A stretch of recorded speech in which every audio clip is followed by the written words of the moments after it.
26. Life and death, a phenomenon puzzling mortals and laity. This earth witnesses the birth and death of a huge number of animals and plants every day and every moment. Life and death is a universal phenomenon in nature. Everyone has embarked on the journey towards death since the moment of their birth. The happiness of life and the sadness of death are the basic emotions of mortals and laity. When a family welcomes the birth of a child, they are filled with joy, and when they lose a loved one, they experience profound sadness and grief. Apart from extraordinary beings like Jesus and Sakyamuni Buddha, who are transcendent, wise, and free from worldly concerns, few people can escape this cycle of confusion and grasp the true meaning of life and death. The tragedy of life lies in ignorance and the inability to transcend the cycle of life and death. For thousands of years, people have been seeking the way to immortality. Modern medicine and science are also probing into the secrets of longevity. I wonder why people are so happy about life but so grieved at death. Seeking life entails endless troubles, and seeking death brings infinite benefits. What would the world look like if none of the plants and animals on the earth died, and if our great-great-great-grandparents survived until today and each family had a thriving population? Some will think, it would be best if they all die, and we all survive. Well, suppose they all die, and we all survive, see if we are better off. It would be okay as long as we can distinguish who they are and who we are. We must know at the same time that everyone wishes the same as you and me. Then in the end, who is to die and who is to survive? Is it so good to live and so bad to be dead? Take a look at human history, pay a visit to your neighbors, and ponder over the question of what good there is to live and what harm there is to die. Forget about time immemorial, let's talk about the time from Sakyamuni Buddha to the present. How many people have lived a good life, and how many have suffered a bad death? Taking Chinese society as an example, antenatal training has been provided even before a baby is born. Abandoning the music of nature, the greatest creator, God, and Buddha, people spare no efforts to inoculate the fetus with the imperfect music of mankind. Immediately after birth, adults try every means to provide the little babies with toys and cartoons instead of having them get in touch with flowers, birds, insects, and fish in nature. Before the age of schooling, the children have begun their preschool education, learning piano, painting, kung fu, and dancing. They have no opportunity to bring their own instinct into play nor have fun in nature. When the children have just begun to know about the world around them, they will be burdened with heavy and formless pressures. In addition to the heavy school bags and the endless homework, adults spare no efforts to add extra education for them. Moreover, endlessly lecturing began to pour onto children. You must be someone, you have to get full marks in exams, otherwise you'll be lagging behind others. Child, I am doing all this only for your good. You must work hard and strive to become an excellent student. You must enter top-tier middle school and then qualify yourself for study at a prestigious university. Otherwise, you will have no foothold in this society. Why are you so fond of playing, my kid? Look at Xiaoming, she is so diligent and so promising. You must learn from her. These and many more lectures have left children at a loss. The 100-meter dash begins with middle school. Students are preoccupied with study and examinations day and night, teachers and parents are carefully supervising and urging, and society is imprudently promoting the atmosphere of elites. As a result, the splendor of human nature is inundated in the endless darkness. Is it supposed to be easy after entering university? No, it's not. Comparing oneself to others in terms of food, clothing, housing, and transportation among classmates is a small matter. What's more serious is the forced indoctrination in the field of ideology and the blind and unlimited pursuit of knowledge. University is supposed to be a place to cultivate people with noble moral character, but the majority of universities are not cultivating living, breathing human beings, but rather robots who have lost themselves. We must bring honor to our ancestors, we must win glory for the motherland, and we must win credits for our nation. Colleges have been fostering narrow-minded notions. What's worse, some colleges and organizations are teaching students how to make their first fortune, how to rise in the world, and how to attract handsome men and beautiful women to themselves. This is a worrisome era. The real distress begins with graduation from universities. There are a bewildering number of roads ahead. Which one shall I take? The unbridgeable gap between dreams and reality, the intangible conflicts between ethics and interest, the marriage, the houses, the cars, and the expected splendid success, all these have put university students at loose ends, which has fragmented the entirety of their spiritual nature into an unbearable scene. If university graduates are like this, then those with no university education must have experienced even greater conflicts and misery in mind. Having married and established a family doesn't necessarily mean entering a safe harbor. Heart-wrenching matters often occur. Supporting elderly parents and raising children are common responsibilities, which people can endure. What they may find intolerable are the conflicts and battles between spouses.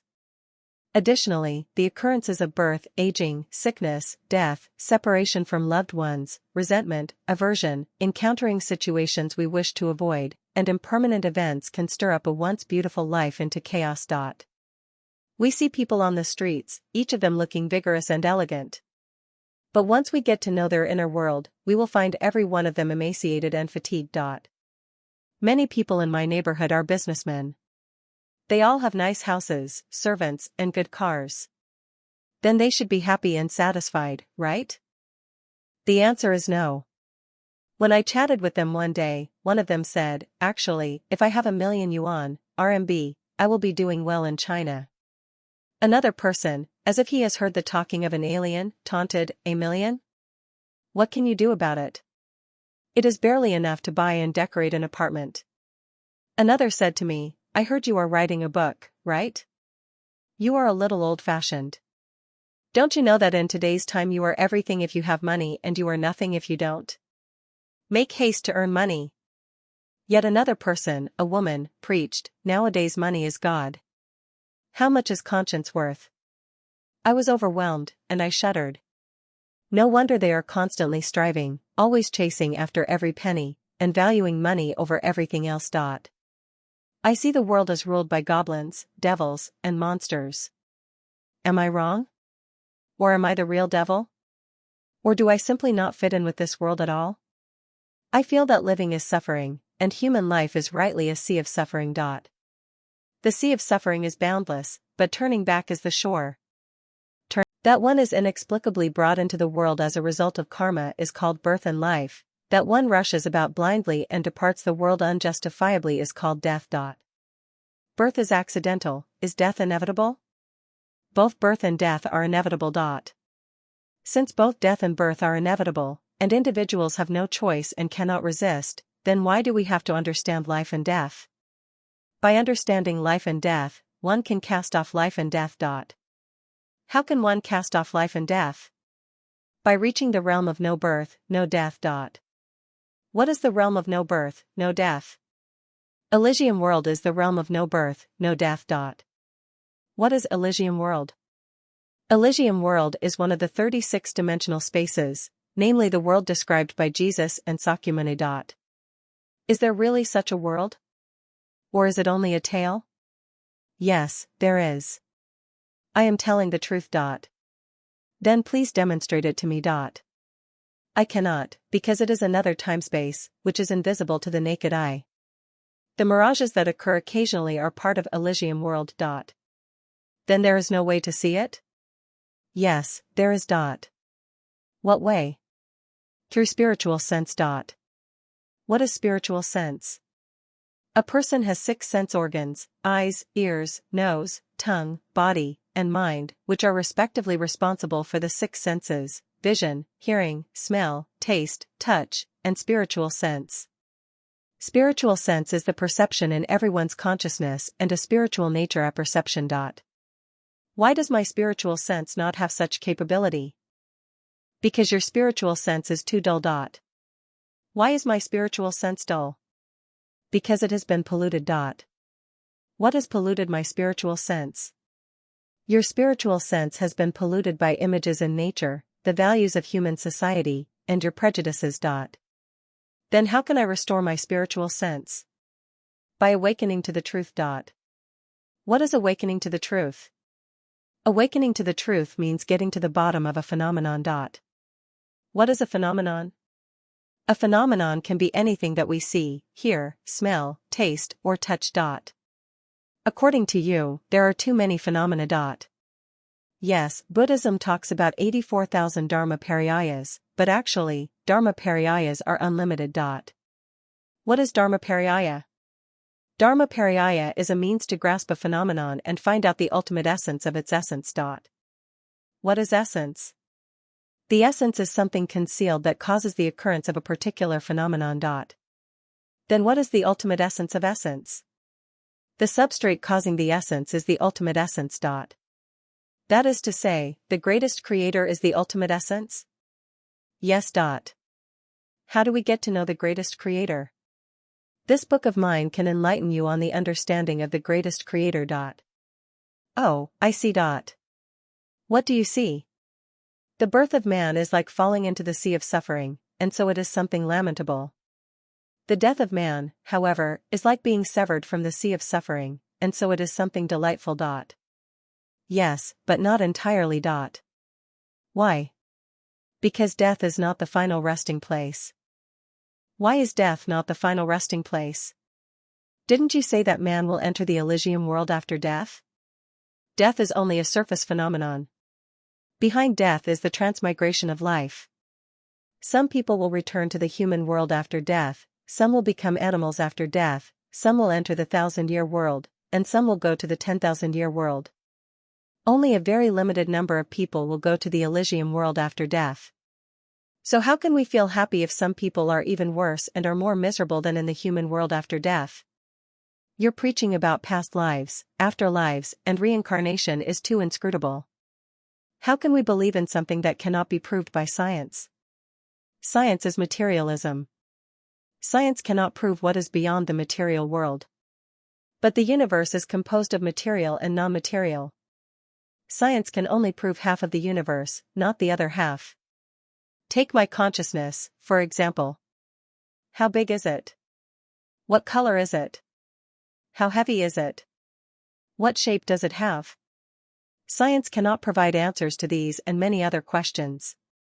Therefore, you cannot entirely negate what cannot be proven by science.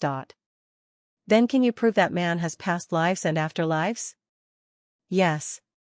One is the records about past lives in history, which can be found in the literature of many nationalities.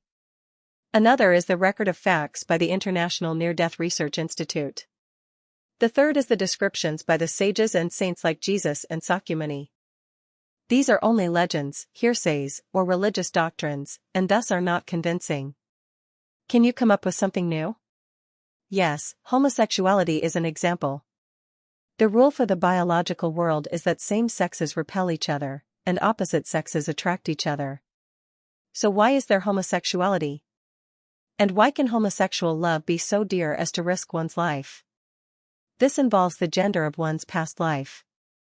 If a woman has a past life as a man, the inertia of biology will continue to play its role and will incline her to instinctively like a woman instead of a man, although she has become a woman in this life. When she meets a woman with the same past life, they will easily connect and fall in love with each other. Similarly, if a man has his past life as a woman, then he will still be inclined towards men in this life. Homosexuality is not a morbidity, but a spontaneous instinct, which may fade away with the passage of time. Moreover, there is a saying, rivers and mountains may be changed, but it's hard to alter a man's nature. What is true nature, and why is it unchangeable? Nature refers to innate characteristics. When does nature come into being? Is it during primary school? When held in mother's arms? Since the time of the embryo in the mother's body? Since the time of existence in the womb? Or since the combination of sperm and ovum? If nature begins from the time mentioned above, then there is no question of hard to alter a man's nature. Therefore, it can be concluded that nature has been around for centuries and is deeply rooted, unlikely to change in a relatively short period. We can observe people around us or study some special individuals.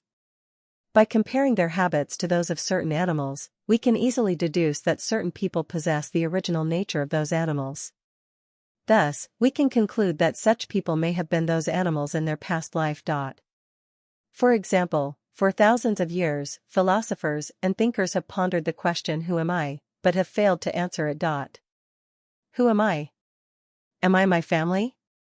No, because I am still myself even without my family. Am I my clothes? No, because I am still myself after I undress. Am I my teeth? No, because I am still myself even after losing all my teeth. Am I my hair? No, because I am still myself even if I become bald. Am I my eyes? No, because I am still myself even if I become blind. Am I my legs? No, because I am still myself even if I am amputated. Am I my heart? No, because I am still myself after organ transplantation. Am I my blood?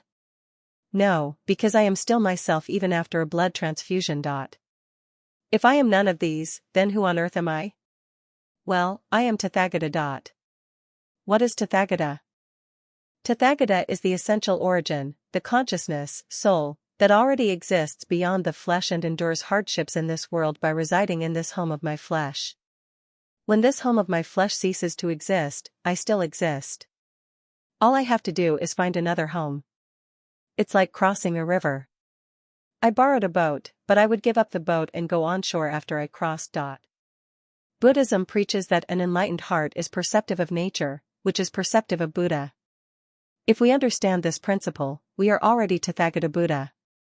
We will go directly to the Elysium world after death and won't have to return to the human world to continue struggling. Alright. Regarding the phenomenon of life and death, let's discuss just these briefly.